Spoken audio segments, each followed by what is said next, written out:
Live from our 7 Tasmania studios, your nightly news with Kim Miller begins now. Good evening, everyone. First tonight, after waiting more than a week, Tasmanians finally know the makeup of the state's next parliament. The Liberal Party has officially received the numbers to form majority government, but the Premier had limited time to celebrate, continuing his defence of an incoming MP.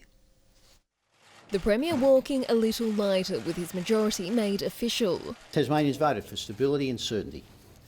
Now, this is a historic day for the Liberal Party as well in Tasmania, scoring an unprecedented third term. Votes now finalised in all 5 electorates. Madeleine Ogilvie officially in for the Liberal Party, and former Glenorchy Mayor Christy Johnston joining Parliament as an independent. I'm very humbled and feel extremely honoured and privileged to be elected by the people of Clark. She's the first independent elected to the House of Assembly since its size was decreased from 35 more than 2 decades ago. It is a momentous occasion for Tasmanians and for the Parliament, and I hope that there will continue to be strong independent voices in the lower house. But her election has left former Liberal turned independent Sue Hickey out in the cold. Don't make me cry. Today I end 3 years of a very interesting time in Parliament. And it's a little bit sad, but I'm also very grateful for the opportunity I had. While in Braddon, Roger Yench secured his place and Adam Brooks will take Felix Ellis's spot. The Premier is standing by his embattled colleague, saying Mr Brooks has categorically denied allegations against him. This is not a gender matter. If Mr Brooks were gay and these matters had been raised by 2 male partners, I'd be taking exactly the same position. The former Speaker accusing Peter Gutwin of showing a lack of judgment. You can't have male leaders showing such total disregard for what we believe should be investigated. And I think the Premier should ask Mr Brooks to step aside until this is thoroughly investigated. The community deserve far much more transparency and accountability around this, and there are some very legitimate questions about honesty and integrity that deserve to be answered. While in Bass, Janie Finlay has formally replaced Jennifer Houston for Labor, Dean Winton taking Alison Standon's place in Franklin. In total, 13 Liberals, 9 Labor, 2 Greens and 1 Independent. Leaving the numbers in the House. Same as before, the question, why even hold the election? The Premier's got exactly the same complexion, and to a certain extent with perhaps more problems than he had going into it. Attention will now begin to shift to the leadership of the Labor Party, with speculation swirling over whether David O'Byrne will challenge Rebecca White for the top job. A fight within the Labor left faction would be a very strange kind of fight to have, and I'm not sure that it's one that the Labor Party really wants to fight at this stage. With the results now certain, the Premier will decide on his cabinet over the weekend, with ministers expected to be sworn in next week. Meg Sides, 7 Tasmania News. The high-powered trio handpicked to run a state-based inquiry into child sexual abuse has fronted the media for the first time. Each boasting their own special expertise, the commissioners are hopeful abuse survivors will come forward.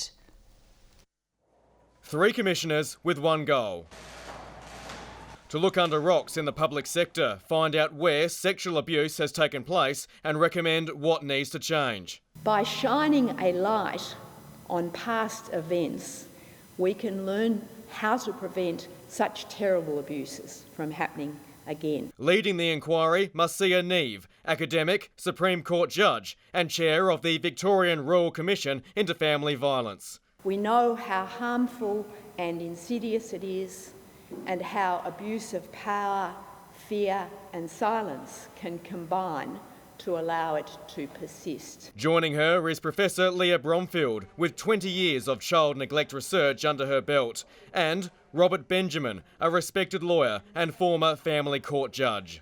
I have an insight into some of the traumas that children have to live through when things don't go right for them. Under the microscope is the Ashley Youth Detention Centre, government schools and the public health system, notably the case of Launceston nurse James Griffin, who is facing a litany of historical child sex abuse allegations, and several public servants who have been stood down. Tasmanian families have got a right, when they send their kids off to school, to hospital, to know that everything that should have been done has been done, to know that their kids are safe there. Emboldened by the high-profile testimonies of Grace Tame and Brittany Higgins, the Sexual Assault Support Service says survivors are becoming more willing to speak up. If people feel like they want to tell their stories to contribute to this change, there are ways that we can support them through that. We can't change the past, but we can certainly learn from it. The last Tasmanian Royal Commission was in the early 90s, in the wake of the Edmund Rouse bribery scandal. Back then, focused on those with the loudest voices. Today is about the voiceless. Tom Johnson, 7 Tasmania News. A forensic scientist has taken the stand to give evidence in the Jack Sadler murder trial. The jury heard of DNA samples that were collected and tested. Carl Grosser said various samples were likely matches to the victim Jake Anderson Bretner, Jack Sadler and his former girlfriend Gemma Clark. The trial continues in the Launceston Supreme Court tomorrow. A man has been charged after allegedly firing a shotgun into the air near Launceston. Police say the 28-year-old, along with another man, smashed windows at a Mayfield house and tore down surveillance cameras last month. It's then alleged he discharged his gun. Police claim a search of the man's house also uncovered cannabis and ammunition. He'll face court tonight. The recent mild weather could soon be a distant memory, with snow predicted to dust parts of Tasmania this weekend. The Weather Bureau expects snow to fall to 800 metres in western, southern and central Tasmania over the coming days. Experts are warning to brace for below average temperatures, as well as showers with some hail and frosty starts. And Murph, of course, will have more details later in the bulletin. Tasmanian fruit growers are concerned about future harvests after the federal government this week signalled international borders are unlikely to open until at least next year. Backpackers and overseas workers make up a large portion of the state's pickers, and without them, much of the state's crop could go unpicked. Hillwood Berries is just weeks away from finishing this year's harvest, provided a lifeline thanks to the farm's investment in the seasonal work program, linking staff and businesses for the entire season. So we were quite lucky in the sense that no backpackers and other people can come and help, but it was a bit tight because we only had this certain amount of pickers. But other growers in the state haven't been so lucky, relying on international staff. More than 10,000 people that are required for harvest for the fruit sector. Now normally we would get almost half of those from working holiday makers, and we've got backpackers leaving the country, not coming. International borders are likely to open middle of next year at the earliest, leaving many growers facing another challenging harvest. Undoubtedly the year ahead is going to be a more difficult season for seasonal labour than last year was. Hillwood and a number of local berry farms worked together to charter 2 flights from Timor-Leste and Tonga to ensure all of its berries were harvested this season. That was a pretty big task in itself, just working with the airlines and the countries to charter flights. It's an idea local growers aren't ruling out repeating for the season ahead. Elizabeth O'Neill, 7 Tasmania News. Soccer has retained its title of Tasmania's most played team sport, with almost a quarter of all young people taking part in the game. According to new data, 37,000 Tasmanians play football each year, especially popular with school students. The peak body has welcomed the news, but says infrastructure spending isn't keeping up with demand, especially in busy clubs like Launceston.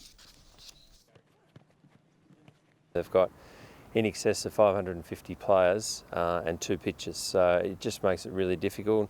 But as I said, we've secured some more funding, which is great, and we're continuing to work hard. Tasmania also leads the nation when it comes to female participation, making up 28% of all players. Guide dogs lend a helping paw to many Tasmanians, but the lack of a breeder in the state means their numbers are limited. The organisation is calling for funds to help establish a breeding program, saying it would make supply of puppies more certain. These Labradors have just touched down in Tasmania, ready to start their training as guide dogs. They need to have good home obedience, good social obedience. They need to be able to switch on when they're guiding, not be overly distracted by, for example, other dogs and things in the environment. Currently, all future guide dogs are flown in from the mainland, with no suitable breeders in Tasmania. And it really creates a backlog and some challenges on our training and getting those dogs placed to our guide dog handlers. There are currently 25 working guide dogs in Tasmania. It's hoped the establishment of a breeding program here would enable that number to rise. We would be able to have our own pick of the litter. We'd be picking the quality dogs. And that has a huge positive impact for the guide dog instructors. Like, they're easier to train, they're more attentive, we can produce a trained guide dog quicker, and they're better at their job. Rob White, a handler for 12 years, believes it would benefit many more blind Tasmanians. I think having more guide dogs in the community and the ability to see the whole process from where it starts would really help them. The program would require a significant investment though. I mean, all up we're looking at about 4 million.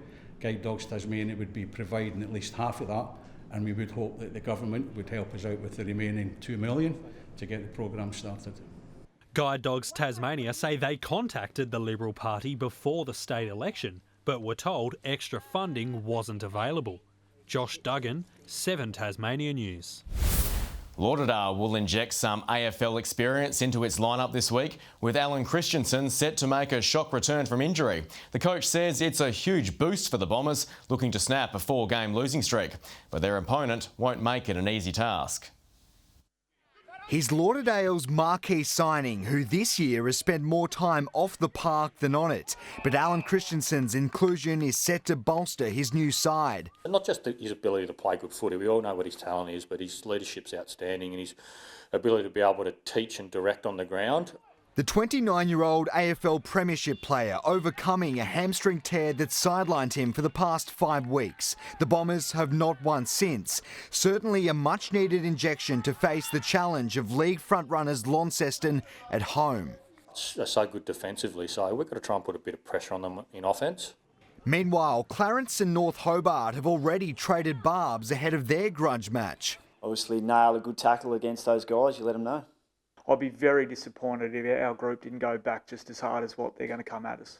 Fighting words from two sides looking to bounce back from heavy losses in round 6. But the Demons coach says his group has extra motivation after a number of former players defected to the Roos this season. They're aware of the players that have left us and the way they went about it. A clash that's no doubt set to be fiery, but a systematic issue both coaches agree on. The TSL salary cap needs to lift in the coming years. Garth Burley, 7 Tasmania News.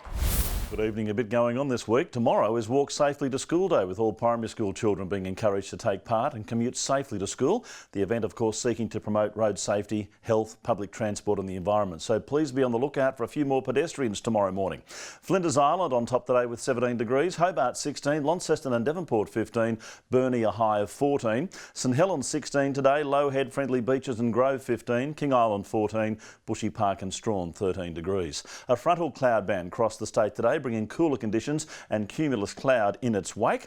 This same front clipped the southeast mainland, low-level cloud over the southern coasts due to the high.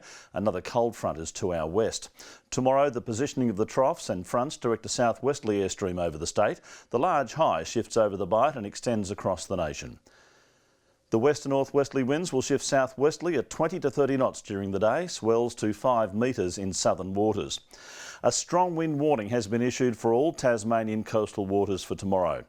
A bushwalkers alert for snow expected to settle to 500 metres. A road weather alert for the Central Plateau due to the snow again, and a frost warning for the Midlands and East Coast. Very chilly start tomorrow. Showers for Hobart, a top of 12. 11 the high for Huonville, a shower or 2 for Campania and 12 degrees. Launceston an early shower, 14 the maximum, 13 for Devonport and Georgetown with showers easing. Burnie expecting 12 with showers easing. Showers, bit of wind early for Strawn, 11 the top and 13 for Wynyard. For St Helens, a high of 14 with a possible early shower. Sunny for Swansea though, 13, 11 for Port Arthur. On Saturday, more snow and widespread morning frost. Showers over the west, far south and Bass Strait Islands. Maybe some hail in the mix as well. Showers extending statewide during Sunday afternoon and evening. The east remaining partly cloudy though. And on Monday, fine and partly cloudy, a possible shower for the west, south and King Island. Partly cloudy in Perth tomorrow, a shower forecast for Adelaide, a wet day in Melbourne, a sunny 20 in Sydney, fine in Brisbane and 25, and the far north embracing the dry season.